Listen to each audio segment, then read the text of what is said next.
Allez, salut tout le monde et bienvenue dans un tout nouveau podcast sur la chaîne des rebuts du catch en version vidéo et en version audio. Je suis Connie McLeod et aujourd'hui je suis très heureux de vous retrouver pour une toute nouvelle entrevue qui fait plaisir et on continue avec les acteurs du catch au Québec et de la lutte québécoise entre guillemets bien sûr. Hein.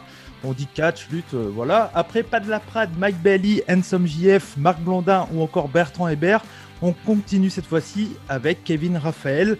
Un véritable homme d'orchestre du divertissement, humoriste, animateur TV, commentateur de Raw avec Pat Laprade sur TVA Sport, podcasteur pour 2 shows sans restriction et les antipodes de la lutte avec Pat Laprade. On peut clairement dire que voilà, il touche à beaucoup de choses. Tu es également impliqué dans beaucoup de causes, comme l'organisation de la Classique KR. Chaque année, qui est un match de hockey entre humoristes et athlètes où 100% des fonds sont remis Alors je sais pas si c'est tout le temps la même association ou pas. Ouais, ben dans le fond, les 3 dernières années, c'est le camp donc qui vient en aide à la leucémie, puis les 2 premières années, c'était à Sainte-Justine, que c'est vraiment global, prendre soin des enfants. Ok, très bien, impeccable. Et également, tu as lancé ta ligne de vêtements que vous pouvez acheter, les beaux t-shirts, casquettes et tout ce que vous voulez sur zonekr.ca. Et d'ailleurs, je vais le faire très bientôt. Là, j'ai acheté un crewneck de Marc Blondin, donc ça sera pour le mois prochain. J'irai faire un tour sur ta boutique, Kevin. Donc voilà, c'était fait. Et puis, bien sûr, vous pouvez aller acheter les t-shirts des antipodes de la lutte, comme Keybook ou Trademark Ton Shit. Oh là là, yes. Je suis fatigué. Mais non, trademark ton shit, j'adore avec l'accent, comment tu l'as dit. Je suis comme, wow, oui, so great! Trademark ton shit. Voilà. Et donc, bienvenue à toi chez les rebuts du catch, Kevin. Merci à toi d'avoir accepté l'invitation. Ben, merci à toi d'avoir été patient, dans le fond, là, avec mon horaire compliqué des dernières semaines. Ouais. Je suis vraiment, vraiment content d'être là, puis on va avoir du plaisir ensemble. Bah ouais, totalement, mais comme j'ai dit, hein, t'es beaucoup occupé, et puis en plus là, vous avez eu la bonne idée avec Pat de faire 2 podcasts en une semaine maintenant. Enfin, même si je sais qu'en juin, vous allez ralentir un peu, mais... Ouais, là, il faut ralentir un petit peu parce que là, on commence à déconfiner, nous, ici. Donc, pour la santé mentale de tout le monde, un podcast par semaine, juste se prendre un peu de vacances, puis revenir en force quand on aura fait la tournée des bars. Effectivement, les terrasses sont ouvertes en premier lieu, pareil. Ouais. Mais ça ouvre le 28, là, donc on a eu la conférence de presse. On nous disait que ça ouvre le 28, donc c'est motivant tout ça. On a quand même été enfermés depuis mars 2020, donc là, on a été vaccinés. En tout cas, la plupart des gens sont vaccinés ici. Puis après ça, c'est allons-y, on reprend notre vie normale. Puis on a vu la WWE a commencé à booker des dates. Pour aller lutter devant des gens au mois de juillet. Donc, peut-être qu'un jour, on va pouvoir même voyager pour aller revoir de la lutte. Ça va être un moment très important pour moi. Là. C'est sûr, ça c'est sûr, j'imagine même pas. Déjà, comme je t'ai dit, donc les rebuts du catch, c'est une chaîne YouTube, mais on est aussi en version podcast. Et nous, on parle de plein de choses sur la chaîne des rebuts. On parle de WWE. J'essaie beaucoup de mettre la lutte québécoise en avant. C'est pour ça que j'ai reçu beaucoup d'acteurs de la lutte québécoise et clairement, je trouve que tu en fais partie aussi, même si toi, tu es plus au point de vue commentaire, on va dire, et podcast. Mais c'est intéressant de t'avoir aussi. Et donc, nous, on a également un podcast qui est hebdomadaire, qui est tout simplement Puromania, qui est un podcast sur la lutte japonaise. Donc voilà, très cool. Je sais que tu aimes bien tout simplement le catch japonais. Je me suis dit, il faudrait que je t'en parle un peu, qu'on a ça chez nous. Je ne sais pas si ça t'intéressera un jour d'écouter. C'est très cool. Donc, très cool, parce qu'il n'y a pas beaucoup de podcasts en français par rapport à tout ce qui se fait au Japon. Donc, je trouve ça très cool. C'est une belle offre. Continuez comme ça, je trouve ça très hâte. On est disponible partout sur Spotify, tout ça. Donc voilà, je vais pas faire comme toi parce que bon. Spotify, Apple Podcast, Google Podcast, laissez-nous 5 stars, Frog Splash, laissez-nous des commentaires. Impeccable. Parce que moi je dis tout aux auditeurs, j'ai voulu faire l'intro comme je le fais tout le temps. D'habitude je le fais là, comme Kevin le fait aussi. Je me suis senti un peu con, je dis merde, je le fais comme lui alors que. Ça aurait été parfait.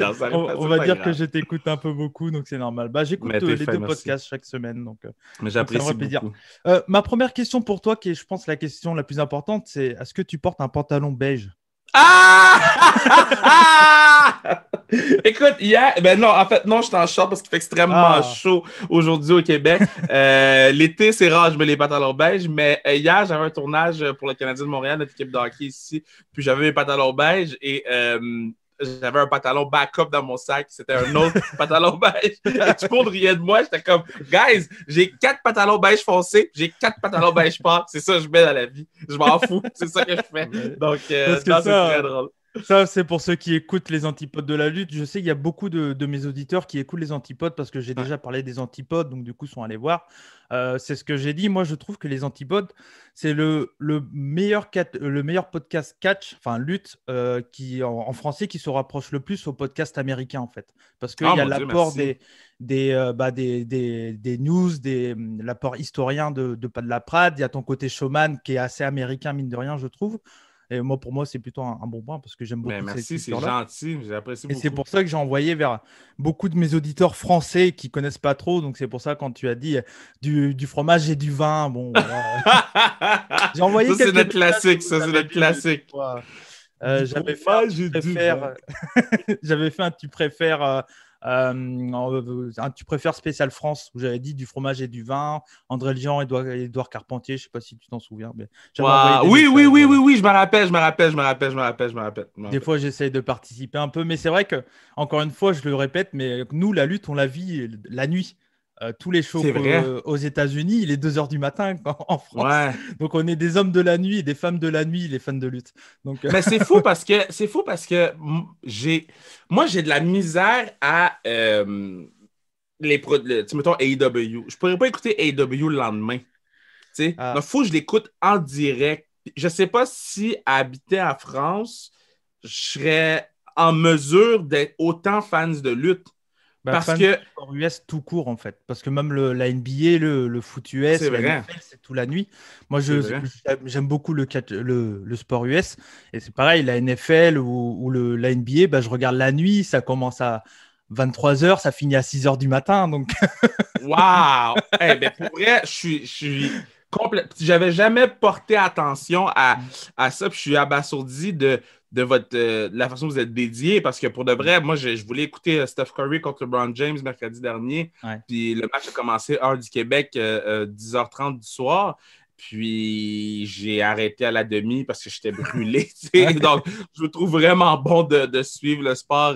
C'est quoi, mettons, ta routine si tu veux écouter un pay-per-view? Est-ce que tu te dis, je fais ma sieste, ou je dors le jour, puis après ça, je suis déjà, le premier truc que je fais, c'est je vais voir mon patron une semaine avant et je lui demande si je peux avoir ma journée le lendemain. Déjà, déjà, parce que, interdiction que j'aille au boulot le lendemain. Et sinon, oui, souvent, je fais une sieste l'après-midi pour pouvoir être en forme pendant 4-5 heures, quoi. Si c'est WrestleMania, des fois plus. Par exemple, le WrestleMania 35 où tu étais au show, si je crois. Ouais, que c'était très, très long. 7 heures ou je sais plus combien. Il avait dû commencer à 23h et finir à 7h du matin chez nous. Quelque chose comme ça. Waouh! Je vais arrêter de me plaindre. On est comme ça. Ouais, c'est ça. Surtout que le match principal est à pour vous 7h du matin. C'est incroyable. C'est ça. Mais du coup, souvent, je fais des rattrapages parce que souvent, à 7h du matin, tu es un peu au fond de ta chaise, voilà. Donc, comme j'ai tendance à vouloir bien analyser sur mes podcasts et tout, du coup, je regarde pas mal tous les moves, etc., etc. Et du coup, à certains moments, je peux pas, quoi. Donc, non, c'est pour ça le catch japonais, c'est bien, à la différence de vous. C'est que nous, le catch japonais, c'est diffusé à 10h du matin en France. Donc, c'est parfait. C'est vrai. Ouais. Nous, c'est à 6h. Mais en fait, c'est pas vrai. Nous, c'est à 4h. Le Wrestle Kingdom commence extrêmement tôt pour nous. Mais Wrestle Kingdom, c'est tout le temps quelque chose que Écoute, c'est dans mon horaire de job. Écoutez, Wrestle Kingdom, tout le monde sait que je me réveille tôt puis que ça se fait que je suis de mauvaise humeur à la job parce que je me suis... Je voulais te parler de ça parce que du coup, je sais que tu parles beaucoup de New Japan Pro Wrestling sur les antipodes. Je sais que Pat Laprade a moins le temps d'écouter, on va dire, mais il écoute tellement de choses aussi que c'est normal, on ne peut pas tout écouter. Mais du coup, c'est toi qui chronique un peu plus New Japan. C'est quoi qui t'a amené à regarder New Japan Pro Wrestling? T'aimes bien le Japon de base, la culture Ouais, j'ai tout le temps trippé sur le Japon. C'est un pays que je veux visiter quand je vais avoir le temps un petit peu plus. Je veux avoir une immersion au minimum un mois au Japon. c'est une culture que je trouve fascinante. La discipline de ces gens-là, je la trouve fascinante. La façon qu'ils consomment le divertissement est extrêmement fascinant pour moi. Donc, j'ai tout le temps aimé la culture japonaise à ce niveau-là. Maintenant, pour New Japan Pro Wrestling, j'écoutais le podcast Post Wrestling, puis avec John Pollock Waything, puis j'écoutais les boys, puis j'ai fait, pour vrai, il faut que je donne une chance à New Japan. Et je suis tellement tombé en amour que je suis retourné écouter des vieux Wrestle Kingdom. Je suis retourné écouter des vieilles... Misawa Kobashi, t'as déjà regardé? Ben oui. C'est des classiques qui... c'est des bases de ce qu'on voit à la WWE ou à AEW en ce moment. Tu regardes un Samoa Joe, son style vient clairement de là. Tu regardes Daniel Bryan, son style vient du New Japan. Il était dans le donjon LA, etc., avec Shinsuke Nakamura. Mais même chose Finn Balor, etc. Et c'est... Côté lutte, c'est la meilleure lutte au monde, selon moi. Côté lutte / divertissement, il faut que je donne à AEW. Puis après ça, le reste, c'est... Pour les côtés zombies et boules de feu, c'est WWE. Aïe. Côté zombies, c'est WWE. Mais tu sais, en même temps, je vois mal New Japan arriver avec des zombies. Je pense qu'on serait encore plus fâché de voir des zombies à New Japan qu'à WWE. WWE, on peut comprendre. Oui, c'est sûr. Est-ce que tu as déjà essayé de regarder autre chose que New Japan au Japon ou pas du tout? Oui, ben, All Japan, là, j'essaie de rentrer là-dedans. DDT, avec lorsque Ibushi était là plus souvent, j'essayais d'attraper DDT, mais là, j'essaie vraiment de All Japan, c'est très old school, quoi. Très à l'ancienne, années 90. Et nous, dans le podcast pour Mania, on a chroniqué le Champion Carnival, le dernier, qui a eu le G1 Climax, pour ceux qui ne connaissent pas. Et puis, du coup, on a parlé de ça et tout ça. Et c'est vrai que c'est très, très à l'ancienne. Il faut aimer le long storytelling, on va dire. Oui, puis en ce moment, dans mes dernières dans les derniers matchs de New Japan, exemple celui de Will Ospreay face à Shingo Takagi, si je ne me trompe pas, qui était extrêmement long pour moi, mais que dans le fond, c'est parce que je n'étais pas en position de l'écouter, je n'étais pas dans une bonne position. Personnellement, j'avais eu une longue journée. Je m'avais écouté un match qui dure 41 minutes. J'ai trouvé ça long, mais c'est quand même un 5-star match. C'est un excellent match de lutte. Donc, puis c'est là que j'ai fait une réévaluation de comment je regarde la lutte de mon côté. Puis maintenant, je sais que New Japan, c'est long. Je ne suis pas obligé d'écouter le match tout de suite. Je peux attendre une journée puis écouter le match quand je vais pouvoir en profiter. WWE, tu peux écouter le match, c'est pas mal les mêmes matchs qu'ils font. Là. C'est la même formule que tout le monde presque. Mais New Japan, c'est tellement créatif. Il faut être concentré, moi je trouve. Oui, vraiment. Puis, New Japan, ils ont... c'est un facteur qu'on oublie souvent, qu'on délaisse souvent, mais New Japan ont un skills que je trouve tellement particulier que AEW n'a pas et que WWE avait et n'a plus.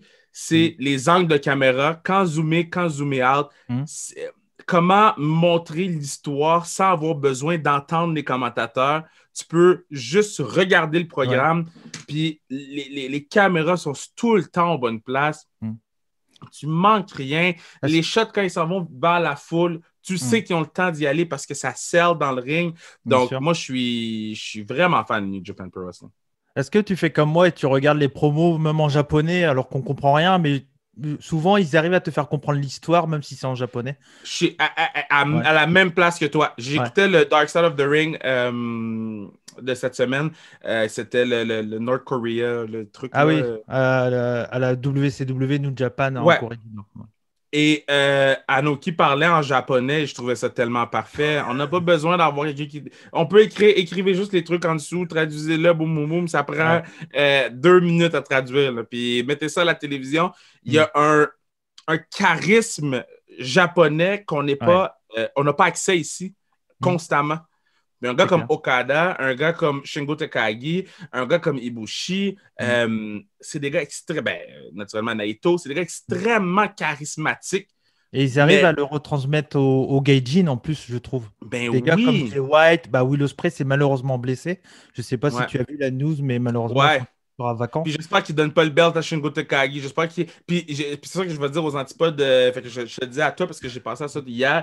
Mais moi, j'espère qu'il donne la ceinture à Evil avec Dick Togo. Et que Fuck Dick Togo! Fuck Dick Togo. Et écoute pourquoi. Parce que je veux pas que Shingo Takagi gagne une ceinture qui est vacante. Par défaut, quoi. Ça vaut rien.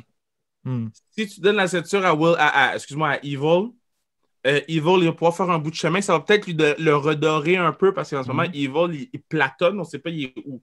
Puis je dis Evil, ça peut être Jay White aussi, mais je trouve que Jay White, il est au-delà de la ceinture en ce moment. Il l'a eu tellement longtemps. Il a le Team Never en plus. Ça fera un double champion. Exact. Moi, je verrais, tu donnes le titre à Evil, un champion de transition pendant quelques mois, puis par la suite, après le G1, Shingo Takagi remporte le titre devant une foule parce que ça commence à revenir au Japon. On va avoir un beau moment, puis après ça, Shingo Takagi main event Wrestle Kingdom contre quelqu'un d'autre. Contre Will Ospreay, à nouveau, pourquoi pas. En espérant qu'il soit contre Will Ospreay. En espérant qu'il soit revenu. Ouais, ben c'est au coup le problème, je pense. C'est le coup. On le voit avec Ricky Starks en ce moment. Prenons le temps du coup. On il y a beaucoup de blessés au Japon. Du côté de New Japan actuellement, il y a eu Hiromu, Okada n'est pas en grande forme, Tanahashi, on sait qu'il est cassé depuis longtemps. Ils ont beaucoup enchaîné, ils ont essayé de rattraper le temps perdu avec la pandémie. Et c'est vrai qu'il y a eu beaucoup de blessés. Effectivement. Est-ce que c'est le moment de donner la ceinture à Tomohiro Ishii? Tomohiro Ishii qui ne l'a jamais eu. Il peut être un champion de transition. Tout le monde va être content s'il l'a.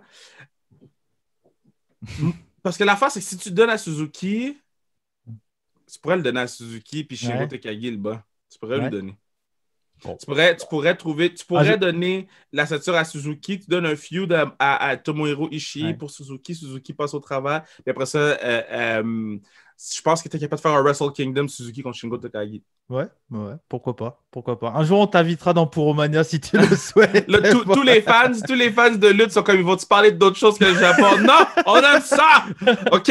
On aime le Japon! Chez les rebuts du catch, il y a beaucoup d'auditeurs qui sont fans de catch japonais. C'est notre plus grosse audience pour Romania chaque semaine. Donc, on a vraiment une base de fans français et pas que, québécois aussi un peu, qui écoutent ce podcast-là. Donc, c'est cool. Je suis content. Donc, voilà. Mais oui, on va parler un peu d'autres choses. Alors, je vous inviterai à aller écouter l'entrevue que tu avais fait avec le podcast La prise de l'ours avec Matt Angel, entre autres. Ouais. Parce que tu expliques beaucoup où et comment tu as connu le catch et du coup on va prendre du temps pour parler d'autres choses. En gros, tu es quelqu'un qui a tout le temps connu la lutte, si je m'en souviens bien. Tu as grandi avec la lutte, quoi. Ouais, depuis toujours, ça joue chez moi. Quand mes parents sont arrivés d'Haïti au Québec, ils ont vu Hulk Hogan et Macho Man. Et ils sont tombés en amour avec ce type de divertissement-là. Puis moi, on était beaucoup de petits garçons cousins, donc on se tapait dessus. Les petites filles étaient nos managers. Puis c'était dans les années 90. Donc, c'était très... oui, c'était très... C'était le fun. Puis moi, je suis un gros fan de Shawn Michaels. C'est mon numéro 1. Mais en haut de Shawn Michaels, c'est Owen Hart. Puis, non, moi, je tripais sur Owen Hart. Puis, je suis vraiment content de voir qu'il y a autant de gens qui tripaient autant que moi sur Owen. Donc, très cool. Ouais.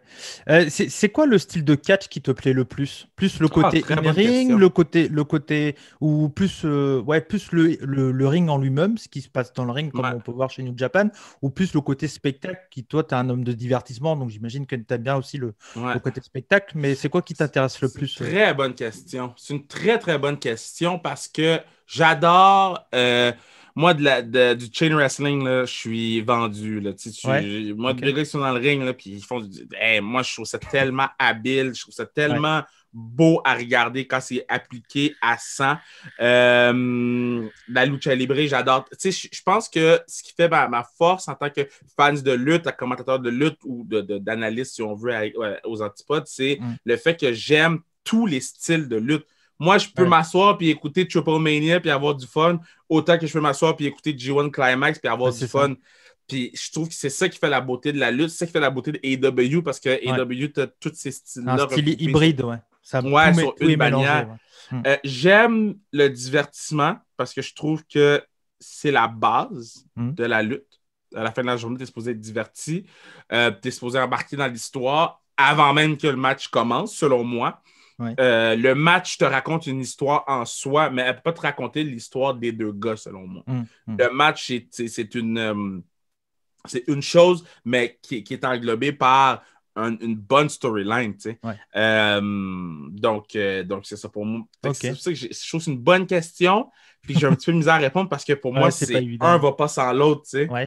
Tu peux avoir un excellent storyline, mais le match est shit, puis tu fais comme, mais je viens de perdre mon temps. Tu peux avoir une mauvaise storyline.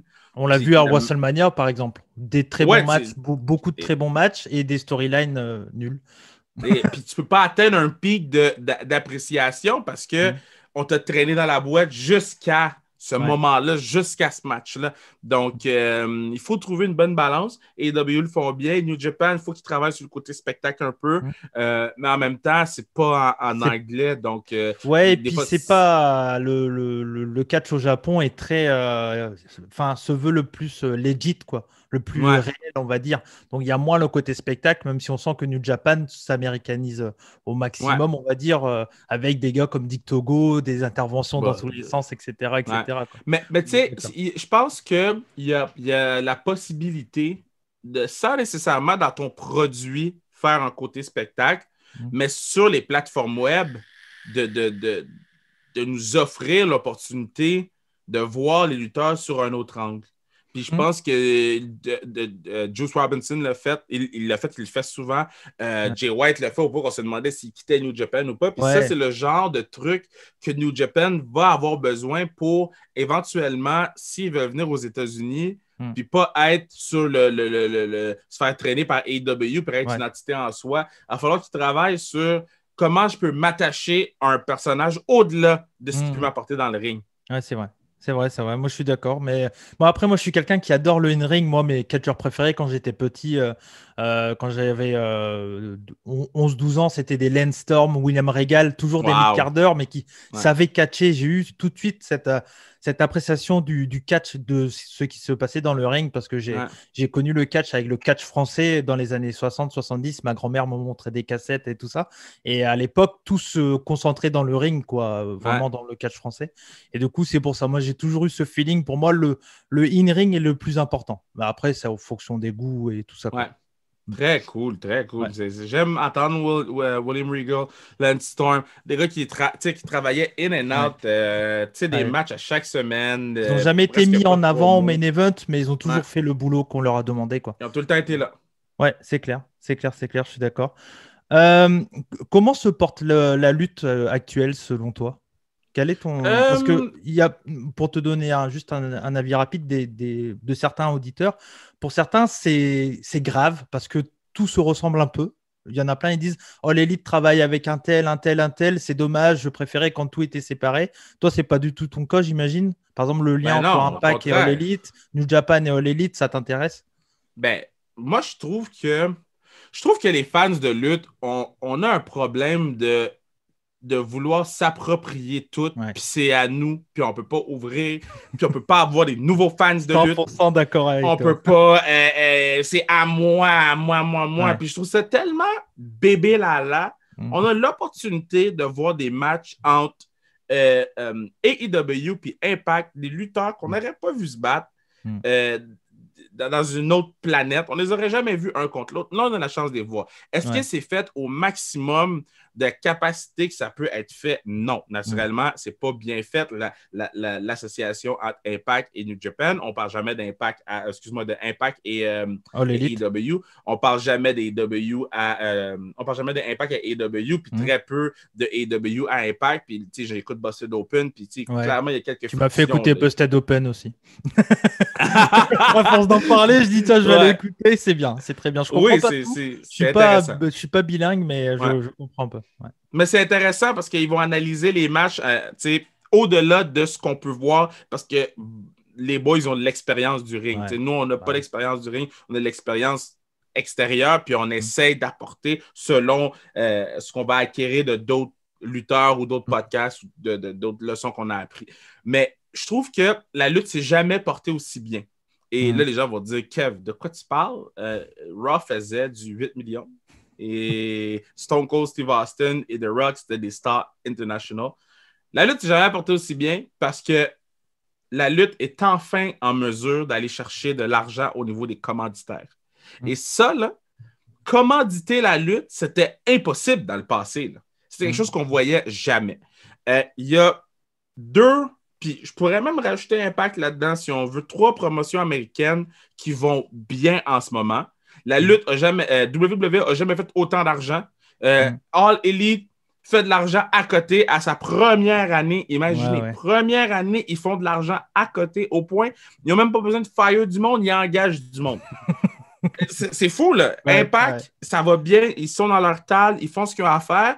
ROH, ça revient. On a New Japan America, New Japan ici, US, qui est là. US, strong.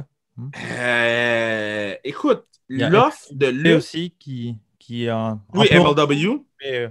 Mais toujours là, Ouais, MLW qui est à la télévision. Tu as des documentaires sur des lutteurs sur la chaîne A&E. Imaginez à quel point c'est gros. Dark Side of the Ring est sur Vice et sur Crave TV ici. Il y a de la lutte partout. Il n'y a jamais eu une aussi grosse offre de lutte dans le monde. Et c'est ça, et c'est sans compter qu'on peut qu'on peut regarder du catch hyper facilement sur Internet, quoi. Facile. Légalement, je parle que légalement. Si on compte le illégal, bien sûr que c'est facile, mais que légalement, avec tous les networks qu'il y a pour du catch indépendant, ça n'a jamais été aussi facile pour un catcheur de se faire connaître actuellement, avec les networks indépendants etc. qu'il y a.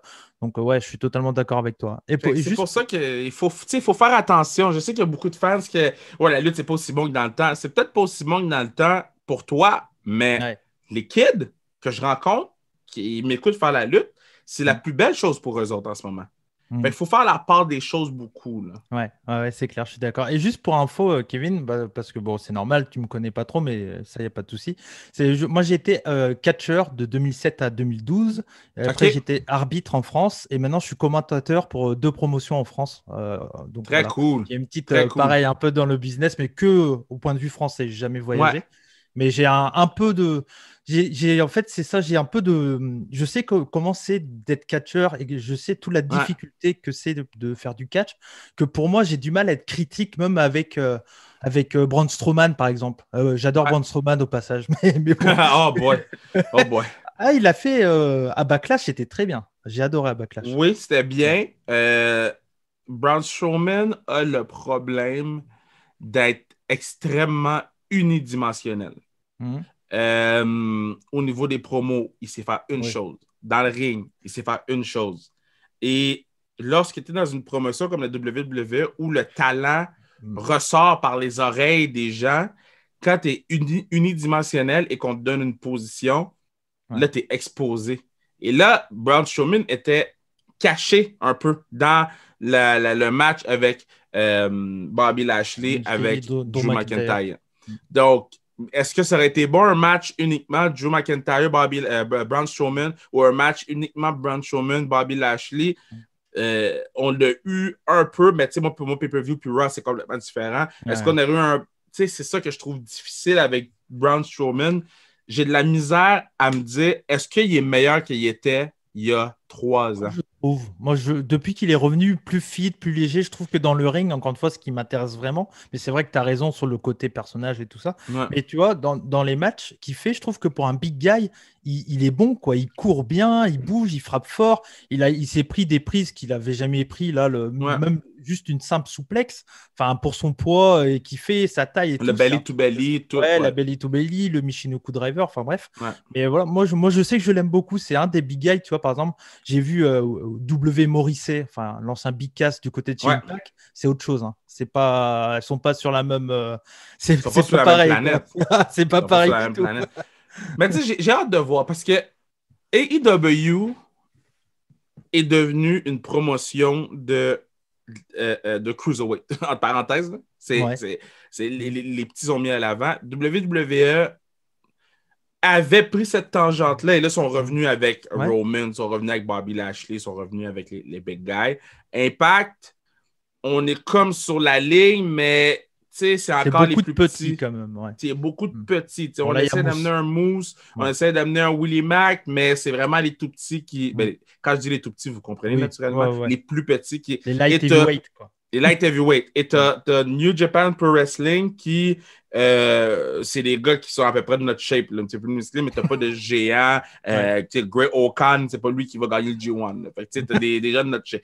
C'est intéressant de voir cette tournure de la lutte parce qu'on se rappelle, WWE, c'était des géants, Impact, oui, tu avais AJ Styles, Christopher Daniels, des gars de la X-Division, mais il n'était jamais vraiment mis de l'avant, à part AJ Styles, Christopher Daniels, puis un peu Kazarian. Puis New Japan, tu avais comme Scott Norton, qui était le top heel de la compagnie parce que c'était un gaijin, puis c'était un géant. Même, là, excuse-moi, je t'ai coupé. J'allais dire même Yuji Nagata ou Satoshi Kojima dans les années 2000. Oui. C'était pas des grands bonhommes, quoi. C'était des gars... Donc, ils étaient costauds, mais... Oui, ils étaient costauds, mais tu sais... mettons, là, j'ai tout le temps dit, quand tu regardes la lutte, puis que tu te dis, moi, je pourrais crisser une volée, c'est pas bon pour personne. Puis, il y en a, moi, je me dis, je pourrais donner une volée à, c'est quoi son nom, l'ancien champion, là, Impact, là, Rich Swann. Rich Swann. Tu sais, Rich Swann, là, tu te dis, il fait des flips, mais moi, je pourrais me donner. C'est ça aussi, la lutte, tu sais, parce que tu te dis, est-ce que moi, je pourrais me battre avec ce gars-là, tu sais? Puis, souvent, sur sa restriction de Instagram, je mets, est-ce que tu prendrais ce coup-là pour 600$ ou pour 1000$? Puis les gens répondent, puis souvent, ils m'écrivent après, puis ils sont comme, yo, ce gars-là, il fait de la lutte pour vrai? Moi, je me rappelle, j'avais mis un clip de Rhino qui spear Spike Dudley. Puis les gens m'écrivaient et disaient, mais est-ce que c'est un enfant, Spike Dudley? C'est vrai qu'il est. Donc, c'est intéressant tout ce qui se passe dans le monde de la lutte. C'est pour ça que je trouve qu'on est dans la meilleure ère possible. Tout le monde a une chance de devenir un lutteur international en ce moment. Clairement. Alors, on n'a pas beaucoup de temps, mais voilà, je pense qu'on pourrait parler encore très longtemps, nous deux. Mais vas-y. Ouais, de toute façon, je pense qu'on a beaucoup parlé de lutte, là, et je voulais parler un peu plus de toi aussi. C'est aussi ça qui m'intéresse, c'est que les gens, il y a beaucoup de Français qui te connaissent pas. J'ai envie de dire pas encore, parce que l'objectif... Encore, ça s'en vient. Je m'en viens, les boys des gaz. Je m'en viens en France. Je m'en viens. On espère te voir un de ces quatre, pourquoi pas en France pour un show, parce que je sais que tu es humoriste. Ouais, mais j'ai tout le temps voulu aller en France, plus au début, avant que je fasse la télé, parce que je trouvais ça tellement grandiose, puis que mes amis humoristes allaient en France. Là, j'ai juste envie d'aller relaxer en France. J'ai juste envie de... Quelle raison de la France t'intéresserait? Pour vrai, j'ai aucune idée. J'ai le goût d'aller voir un match de Paris Saint-Germain. J'ai le goût d'aller voir du hockey en France. J'ai le goût. Moi, je suis un gars de sport. Fait que quand je vais dans un pays, je m'assure tout le temps d'avoir des billets pour un match de quelque chose parce que pour moi, c'est tellement le fun de vivre quelque chose avec des partisans. C'est le truc le plus pur que tu peux avoir parce que tout le monde est tout nu émotionnellement. Tout le monde, là, on vit quelque chose. On est soumis à ce que l'équipe sur la patinoire va faire. T'sais. Donc, je trouve ça tellement nice. Puis, non, j'avais été au Danemark pendant genre 3 jours. Puis, j'avais trouvé que la culture européenne était tellement attachante, différente. Moi, je fais pas de vélo au Danemark. Ils font juste du vélo. J'étais comme, regarde, OK, il va falloir que je me pratique. Le vélo en Europe, c'est un truc assez important. Je capotais. Là, j'étais comme... OK, c'est malade, ça. Mais ouais, non, donc c'est toutes des petites choses qui font en sorte que j'ai le goût de même si c'est juste une semaine, juste prendre l'avion, débarquer, m'amuser, manger, fromager du vin, puis repartir travailler par la suite. Là. C'est clair. Moi, tu vois, c'est la culture nord-américaine qui m'intéresse. Donc, à l'inverse de toi, j'ai envie d'aller au Canada. Moi, j'ai beaucoup d'amis maintenant. À force de parler avec des Québécois, je me suis fait des amis. Quand tu viens au Canada, man, c'est on us, pâtez-moi, puis on va te faire découvrir les meilleurs restos. Moi, j'ai tout le temps dit, quand les gars de hockey arrivent en ville, c'est tout le temps, je prends des gars de nationale, les filles professionnelles, je les prends, puis on s'en va manger au resto, on s'en va prendre une bière parce que je trouve que quand tu arrives dans une nouvelle ville que tu connais moins, puis là, tu vas sur des sites internet, puis t'es comme le site te dit d'aller là. C'est jamais vraiment représentatif de ce que ta ville est. Donc, quand quelqu'un arrive, je dis fais juste me dire ton hôtel est où, on va venir te chercher, fais pas d'horaire, puis tu passes la journée avec nous autres. Fait que je te l'offre quand tu vas venir, on va s'occuper de toi. Plaisir, on fait la party. Avec plaisir. Du coup, je voulais également parler de Sans Restriction, qui est un podcast qui peut-être va va pas intéresser tous les auditeurs des rebuts du catch parce que c'est pas du tout un podcast sur la lutte. Mais moi, ce qui m'intéresse dans ce podcast-là, c'est que tu reçois donc des invités. C'est un peu de tout. Beaucoup de hockey, bien entendu, parce que c'est le sport national au Canada. Mais je sais que tu as reçu un joueur français de soccer, du football, mais soccer aux États-Unis. Mais bon, nous, si on dit football, tu t'aurais compris, je pense que je parlais de soccer. Ben oui. J'ai préféré dire soccer, comme ça on est just in case. et donc, je sais plus qui c'était. C'était un joueur de Montréal que tu avais reçu, non? On a eu Chris Mbili qui était là. On a eu, écoute, on a fait 116. Beaucoup de monde. Ouais. Tu sais, c'est parce que le podcast sans restriction, c'est comment je pourrais dire? C'est un podcast que, oui, peut-être que les fans de lutte, strictement lutte, vont dire tu sais, j'ai juste eu Rhea Ripley de la WWE. Puis on va en avoir d'autres dans les prochaines. Merci. On va en avoir d'autres durant les prochaines semaines, puis les prochains mois, en fait. Puis on va s'assurer de donner un peu de contenu différent pour les fans de lutte. Mais le parcours de ces athlètes-là, c'est ça le plus important parce que moi, je connais pas beaucoup de monde avec qui tu fais des entrevues, mais tu me fais découvrir des personnes et c'est hyper intéressant. Et moi qui aime bien un peu, comme je t'ai dit, la culture nord-américaine, tout ça, ça m'intéresse de savoir les parcours de ces personnes-là, tout ça, donc c'est très cool. C'est inspirant, tu sais, c'est des gens qui ont réussi, qui ont échoué, qui sont revenus, qui ont rééchoué, puis de sa restriction, tu sais, au Québec, c'est le podcast où les artistes, les athlètes s'ouvrent le plus. Ils savent que moi, je suis pas là pour les mettre dans la merde, fait que s'ils veulent me parler de quelque chose, on y va, on fonce, allons-y, tu sais. Mais sont vraiment ouverts, puis c'est souvent des trucs qu'ils n'ont jamais dit nulle part, puis c'est repris par la suite, mais c'est pour moi, tu sais, je viens de faire un podcast avec un joueur de hockey qui s'appelle Del Weiss. Del Weiss a joué pour le Canadien de Montréal. C'était un des gars que j'ai regardé quand j'étais petit. Del Weiss, c'est un good guy, ultimate good guy, puis il a dit une affaire que je trouvais ça tellement puissant qu'il n'avait jamais dit, puis tu sais, quand on a fini de tourner, j'y ai parlé, puis j'ai dit, t'es good qu'on regarde ça? Puis il dit, let's go, Kev, let's keep it. J'ai fait, wow! Tu sais, puis c'est une confiance qu'ils mettent en moi que je suis choyé d'avoir, puis que chaque fois que quelqu'un vient sur le podcast, j'essaie de m'assurer de les mettre le plus sauveur possible. Et depuis toujours, tu as été toujours attiré par le sport? Le sport fait partie de ta vie totalement. Tu l'as dit, je ne sais plus si on en a parlé vite fait, mais je sais que tu entraînes aussi des adolescents, des enfants, je ne sais pas. Ils ont 16-17, fait des petits tannants, j'aime les appeler. Okay. Mais on recommence le 11 juin. Nous, on n'a pas pratiqué depuis le mars 2020. On a eu quelques pratiques en août 2020. On a même eu un match en août, mais ils nous ont cancellé ça à cause de la COVID. Je te dis, j'ai eu l'horaire de match tantôt. Il était midi. Je te dis, je voulais pleurer. J'ai l'horaire de match dans mon téléphone. Là. Je panique. Là. J'ai tellement hâte d'arriver sur le terrain avec ma casquette. C'est à quel sport? Au football, le football américain. Ouais. Okay, puis d'avoir ma casquette, mes pantalons beige, mon sifflet et de juste profiter de chaque seconde avec mes joueurs. C'est quelque chose qu'on oublie beaucoup. Puis, tu sais, souvent, je faisais un tournage, puis là, je me dépêchais à conduire pour me rendre à la pratique. Puis après ça, on pratiquait, puis après ça, je retournais sur un autre tournage. Là, l'année prochaine, là, je vais me concentrer sur mes joueurs de football, puis je vais profiter de chaque seconde avec eux parce que m'ennuyer, le mot n'est pas assez gros pour te dire à quel point ces gars-là m'ont manqué. Donc, le 11 juin, c'est déjà dans mon horaire, là, puis j'ai vraiment hâte de commencer. C'est ça que j'aime beaucoup avec toi, c'est que tu as une certaine, on va dire, tu es assez reconnu, on va dire, au Québec. Tu passes à la télévision, tout ça, mais tu as l'air, en tout cas, c'est l'impression que tu donnes, d'avoir la tête sur les épaules, parce que tu fais beaucoup de choses pour que ça soit pour des plus jeunes, pour des associations. Tu as beaucoup parlé aussi sur Black Lives Matter, etc. etc. C'est des trucs qui te parlent et qui te tiennent à cœur. Et malgré que tu as une petite reconnaissance, tu n'hésites pas à en parler, de donner ton avis. Je trouve ça très, très bien, moi, personnellement. T'es fin, merci beaucoup. J'apprécie beaucoup. Mais tu sais, moi, on ne sait pas pendant combien de temps on est sur cette planète. On a tous une date d'expiration. Puis contrairement à une pinte de lait, c'est pas écrit sur nous autres. Donc, allons-y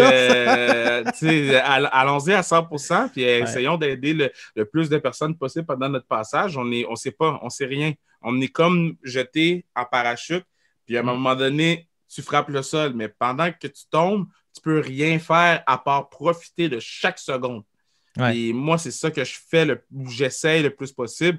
Puis pour moi, c'est inconcevable de ne pas utiliser la plateforme que j'ai pour soit venir en aide à quelqu'un ou à des gens, ou soit essayer de motiver une personne qui, au final, c'est cette personne-là qui me motive parce que je fais comme, OK, cette personne-là, elle travaille plus fort que moi en ce moment, je veux continuer à travailler plus fort. T'sais. Donc, non, man, je suis vraiment juste chanceux d'avoir eu un bon cercle familial, puis non, je suis chanceux. Ouais, mais puis tu donnes une très bonne image, je trouve, de toi. T'es fin, merci beaucoup. J'apprécie beaucoup. On va parler rapidement des antipodes, un peu, bien sûr. Ben oui. J'en ai déjà parlé avec Pat Laprade quand je l'avais reçu sur la chaîne. Il nous avait un peu expliqué comment ça avait commencé les antipodes de la lutte, comment tu avais commencé à commenter Monday Night Raw avec lui. Mais moi, j'aimerais savoir quelle est la plus grande qualité de Pat Laprade et le plus grand défaut. Sa plus grande qualité, c'est sa préparation. Ouais. Son plus grand défaut, c'est sa préparation. C'est que c'est un couteau à double tranchant. Moi, je suis quelqu'un qui oui, est préparé, oui, je suis à mon affaire, mais go with the flow. Je fais confiance à ce que je sais, à mon talent. Puis parfois, je vais frapper un mur, parfois, je vais frapper un coup de circuit. Donc, c'est un ou l'autre. Moi, il n'y a pas de milieu. Il n'y a pas de. T'es comme un chat, tu retombes sur tes pattes tout le temps. Tout le temps, parce que je comprends que pas parce que tu as fait un échec, pas parce que tu n'as pas été bon à la télé, pas parce que tu n'as pas été bon sur les antipodes que tu es poche. C'est comme au football là, ou au soccer, si on veut, au football européen. Ça se peut que le joueur il te passe sur un jeu. Il faut que tu reviennes pour le prochain jeu, parce que si tu ne retournes pas, ben, tant qu'à ça, va sur le banc et ne revient plus. Donc, c'est ça. Donc, Pat, sa préparation est exceptionnelle. Il est tout le temps prêt, il est tout le temps bon. Sa préparation aussi fait en sorte que parfois, on voit peut-être moins sa personnalité parce qu'il est tellement préparé, il veut tellement passer du contenu qu'on ne voit pas la belle personne qui est. On ne peut pas voir, mettons, les gags qu'il fait, les trucs comme ça, parce qu'il veut s'assurer de passer son matériel. Ça coûte à double tranchant, puis il sait, là, ça ne me dérange pas de le dire, mais je pense que ça montre à quel point il est talentueux dans ce qu'il fait, parce que la journée... puis là, il est vraiment... moins intense qu'avant. Là. Avant, il y avait comme un livre avec les moves dedans, puis il y avait comme un gros book avant. Là, il est moins, mais en fait, il n'y a juste plus le book, mais ça fait en sorte qu'on peut se laisser aller à deux. C'est qu'il n'y a pas tout le temps besoin de me rattraper, il peut juste être à côté de moi puis me suivre, puis on peut penser. Vous avez appris à vous connaître aussi, donc du coup, maintenant, ça rebondit beaucoup, parce qu'au début, vous ne vous connaissez pas, c'est ça qui est assez impressionnant, mine de rien, parce que moi, par curiosité, j'ai fait comme un des auditeurs des Antipodes, je sais que vous en avez parlé, qui réécoutait du début jusqu'à maintenant, donc my God, c'est malade ça! Vous lui avez laissé un message en disant peut-être que tu vas l'entendre dans 2 ans, on sait pas trop. C'est malade, ça, je trouve ça cool. Mais moi, quand j'ai écouté les Antipodes pour la première fois, c'était quand? C'était juste après que vous avez fait un show en live. Je crois que c'était fin 2019, peut-être. Le 29 décembre 2019. Mon premier show des Antipodes que j'ai écouté, c'était celui-là. D'entrée de jeu, j'ai commencé avec celui-là, je me suis dit, bon, allez. Et puis, j'ai repris un peu avant, mais c'est vrai qu'écouter des reviews d'anciens shows, un peu, voilà. Mais c'est vrai que je comprends le délire de tout réécouter j'ai quelques auditeurs qui font ça avec Puromania aussi, comme c'est un show par semaine, on parle de plein de promotions japonaises, on peut pas tout suivre, ça dure 2h30 des fois. Donc, non, mais c'est fou parce que c'est quelque chose que je trouve vraiment impressionnant parce que les gens nous voient grandir, évoluer et à travers leur téléphone ou n'importe où qui écoute. Puis, tu sais, ça fait 3 ans, les Antipodes maintenant, ou 2-3 ans. Puis moi, je sens que je prends de la maturité à tous les jours. Je deviens un adulte à tous les jours. Mais c'est que maintenant, Pat et moi, on n'a même plus besoin de se parler pour faire un gag. On n'a plus besoin. Là, c'est juste, on est connectés. Là on est comme ça, c'est fait. J'ai la tête la plus dure au monde. Je suis le gars, je suis difficile à travailler avec parce que tu sais jamais ce que je vais faire, jamais ce que je vais dire. Je suis un bébé lala, je suis rancunier, mais quand ça fonctionne, puis on est là. Ouais. Donc non, c'est vraiment le fun de travailler avec Pat en ce moment. En parlant de rancune, je voulais pas te mettre une mauvaise image de tout ça, mais est-ce que tu te souviens du podcast où tu avais booké un show avec Pat Laprade et que vous étiez pris la tête, tout ça? Ben oui, c'était Déconfinement Mania. Ouais. C'est le classique. Écoute, j'ai les t-shirts chez nous, Pat, il veut pas qu'on les sorte.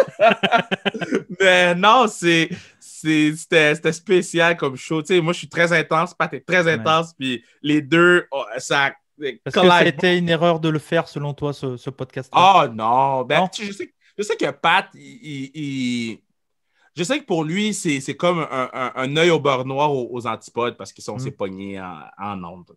Moi, ça m'a fait rigoler. Hein. Moi, j'écoutais ça. Je vous écoute au boulot. J'ai un travail qui est assez physique. Et du coup, j'écoutais ça, je rigolais. Quoi. Ça m'a fait rire. Tu vois. Mais pas évident de se mettre dans la place de l'un ou l'autre. Quoi. Voilà, mais quand je l'ai réécouté, moi, j'étais comme... Je riais, puis j'ai fait « Oh, c'est intense. Oh! » Puis j'ai fait « OK, ces gars-là, ils sont en train de booker une carte qui n'existe pas. » Puis quand j'ai comme catché ça, je riais tout le long. Là. J'étais comme, mais c'est qui ces deux imbéciles-là qui sont en train de chicaner pour quelque chose? C'est tellement fans de lutte faire ça. Là. Ça ouais. On se pogne tout le temps pour des choses. On n'a pas le contrôle. Ça n'existe pas. C'est pour ça que, je sais que Pat, pour lui, c'est un œil au bonheur aux antipodes, mais pour moi, là, c'est tellement le fun comme show. Là. Si tu me donnes le goût d'aller le réécouter parce que c'est de voir. Puis Fred qui était là, Fred, il capotait. Là. Il est comme eux, ils vont se tuer. Là. Mais ça n'existe pas. Non, c'est vraiment le fun. Ah oui, mais c'est vrai que les fans de catch sont hyper intenses, même entre eux. Quoi.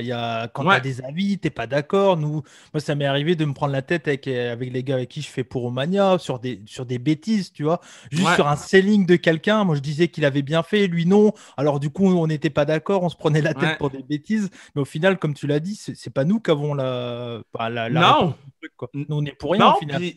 Puis, tu sais, tout va avec comment t'amènes ton point, comment tu es capable de c'est un débat. Quand on parler de lutte, c'est constamment faire du débat parce que selon ton héritage par rapport à la lutte, selon ton expérience, selon tes appréciations, ça se peut que tu n'aies pas la même opinion que l'autre personne qui est en avant de toi. Pat, il y a une historique de lutte que je suis même pas proche de. Tu as dû apprendre énormément avec lui sur la lutte. Mais lui, il n'a pas mon expérience de lutte par rapport à certains sujets, ratio, par rapport à la représentation de certains lutteurs, par rapport à tout ce qui est le divertissement, tu sais, le côté un petit peu plus divertissement de la chose, les angles de caméra, pourquoi j'apprécie ce show-là, pourquoi... Tu sais, moi, des fois, là, je vais être chez nous, puis une shot de caméra va faire en sorte que le match est 5 stars. Parce que je trouve que c'est un détail, puis moi, dans la vie, quand j'ai fait mon documentaire sur le hockey féminin, les détails, c'est extrêmement important. Donc, les détails, là, puis quand je parle des détails, pas nécessairement du contenu, mais de comment on présente la chose. Donc, lorsque je vois que tu as mis du temps sur le détail de comment tu présentes ton produit, moi, je suis fan instantané. Puis New Japan, c'est comme j'ai dit plus tôt, c'est une des raisons pourquoi je suis fan. Ouais, c'est comme on se souvient tous du gros plan sur la tête de Kota Ibushi à un Road to Wrestle Kingdom juste avant qu'il s'affrontent pour le titre Never. Et on voit Ospreay qui fait le backflip. Et là, le gros zoom sur la tête de Ibushi qui se retourne comme ça. Là, c'était génial. Classique. Puis tu sais, des face-off là, que les gars ils se regardent intensément, puis que la caméra zoom, puis ça reste là juste assez longtemps avant d'aller vers l'autre gars, pour qu'on puisse sink in, tu sais, qu'on puisse comment je peux dire ça? Intérioriser ce qu'on vient de regarder, tu sais. Puis, en tout cas, moi, je suis fan de ces petits trucs de télévision-là. Puis c'est peut-être parce que je travaille en télé qui fait en sorte que je suis sûrement, ça doit jouer, par rapport à ça. Je pense que ça doit jouer sur ta vision, totalement. Ben, c'est parce que la lutte, c'est à la télé. Ils font de l'argent parce qu'ils sont à la télévision. Donc, il faut prendre ça en compte. C'est super important, tu sais. Qu'est-ce que tu préfères? Tu as vu plusieurs shows en live. Tu préfères quoi, regarder à la télé ou aller voir un show en live? L'énergie du live, c'est incomparable. Donc, c'est certain que j'aime mieux être le live. Un peu comme quand je vais voir un match de hockey ou un match de football, je peux mieux analyser quand je suis à la maison. Je peux reculer, je peux utiliser les angles de caméra. Mais en termes d'appréciation, là, j'étais au Centre Bell hier, notre arena à Montréal. Il n'y avait personne, puis je faisais mon show sans restriction en direct de là-bas. Puis j'étais ému de rentrer au Centre Bell. C'est la première fois que je rentrais depuis mars 2020. Et je t'ai dit, j'ai été m'asseoir dans les estrades et j'ai profité. Pendant 15 minutes, c'était mon arena. Il n'y avait pas de bruit, il n'y avait pas de son. C'était vide. J'étais assis. Puis les 21 273 places qui étaient dans l'arena, c'était à moi. Puis c'est un moment que je vais me rappeler pour le reste de ma vie. C'est un feeling qui est indescriptible. À quel point je t'en parle, j'ai des frissons. Là. Ah non, moi, j'ai vraiment été touché par ce que j'ai vécu hier soir. J'imagine. Je voulais terminer sur le catch un peu, puis après, je voudrais parler rapidement de la classique KR, parce que je trouve que c'est important d'en parler. Moi, la question que je voulais savoir en faisant une entrevue avec toi, c'est bien entendu qui book. Hey, t'es vraiment bon, man. Ton podcast, c'est vraiment le fun. Je fais des podcasts, puis des fois, je suis comme, j'ai hâte, ça finisse. Puis là, je suis comme, c'est vraiment le fun. Là. T'es bon, t'es full bien préparé. Puis je te dis, quand tu viens en ville, on va s'occuper de toi. Avec plaisir, avec plaisir. Ouais. Qui book en ce moment, qui book. Parce que Raw, même 1 heure, c'est compliqué pour toi. C'est vraiment quand tu dois commenter Raw. Alors, il y a de la bonne lutte aussi. Si je pense voir quel est le style de format qui est diffusé sur TVA Sport, parce qu'il y avait le même format qui était diffusé en France aussi, du heure. Donc c'est les grosses têtes d'affiche et du catch, quoi. C'est surtout ça. Donc tu as, mettons, 2 ou 3 storylines, tu as des combats qui sont 2 segments. Donc, tu sais, moi, je te t'en dis, l'heure qu'on fait à TVA Sport de Raw est vraiment satisfaisante parce que tu as juste le meilleur.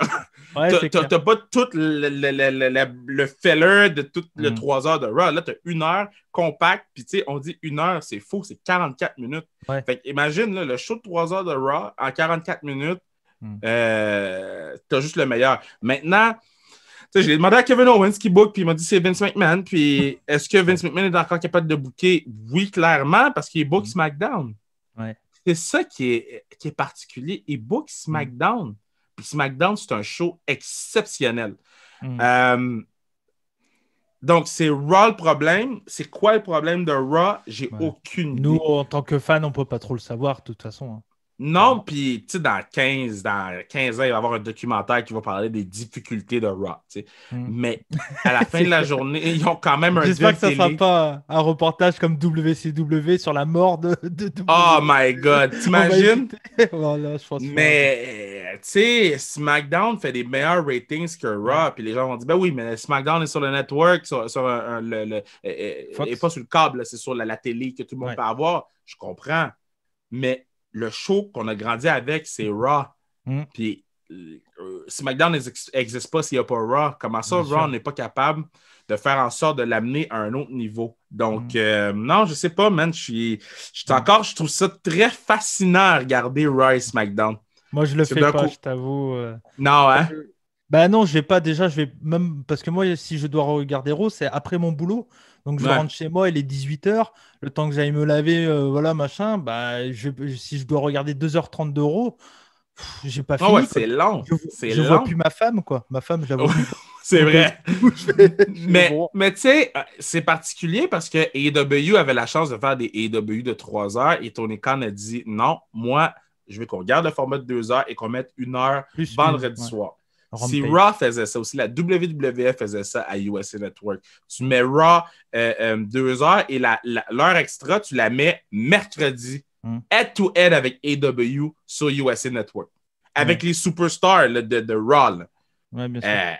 On aurait tout un Wednesday Night War. Donc, je sais pas. Bah, tu vois, moi, j'ai regardé 205 Live, c'est 30 minutes, que du catch, j'ai adoré. 205 Live, c'est super bon. Hein? Ouais. J'ai écouté Main Event l'autre fois, puis j'ai fait... Je l'écouterai pas tout le temps, mais c'est intéressant.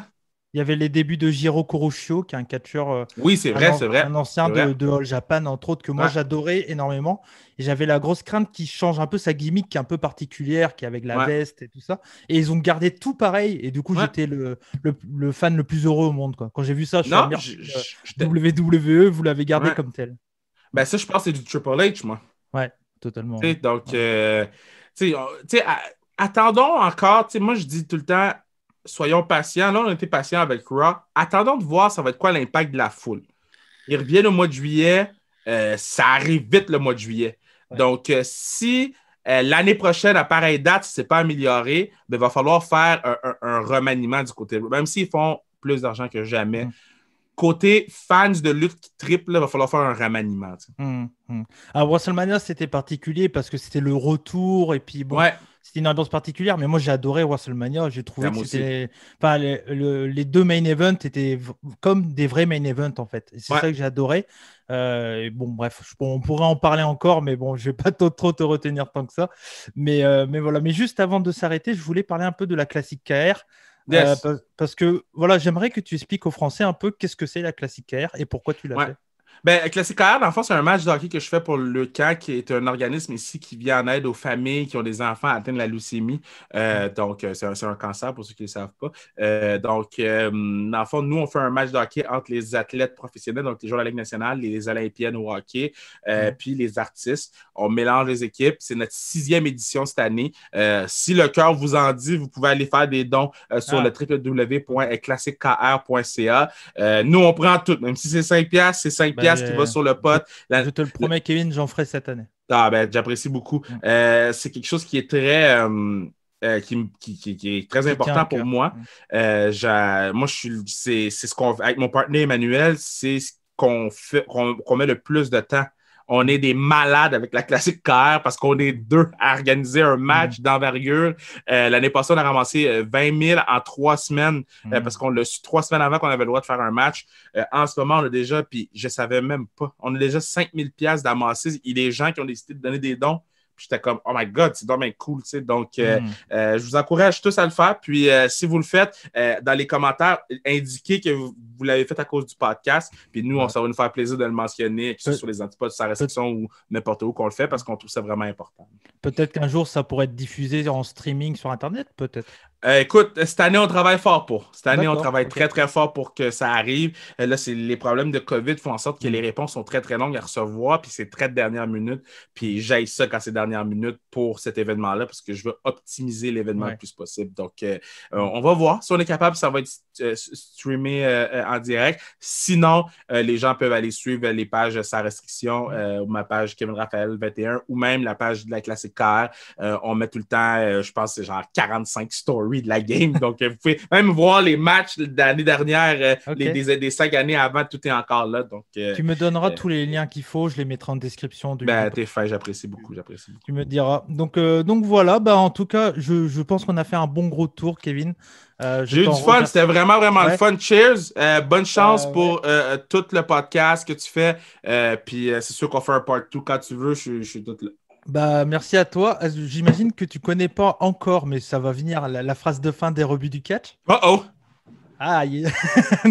c'est tout simplement moi ce qui m'importe le plus sur la chaîne des rebuts du catch, c'est partager ma passion. Je pense que tu l'as compris. Et partager ma passion, partager mon amour pour le catch. Et tout simplement, ma gimmick, ma catchphrase, c'est soyez curieux. Et je pense que ça rassemble tout ce que j'aime faire sur la chaîne. Et donc, tout simplement, je fais une phrase de fin. Et quand je dis, et surtout, n'oubliez pas, l'invité dit soyez curieux. Donc, je suis prêt. Ouais, je suis prêt. Je suis prêt. Très bien. En tout cas, merci à vous tous de nous avoir suivis. C'était un vrai plaisir. Et puis, peut-être pour une part 2, un de ces 4. Et puis, surtout, n'hésitez pas à laisser un bon gros like sur YouTube, à partager tout ça, que ce soit en version podcast sur Apple Podcasts, Google, Stitcher, Deezer. Vous n'êtes pas sur Deezer, vous? Non, je savais même pas que ça existait. C'est plus en Europe, ça. Deezer, c'est plus en Europe.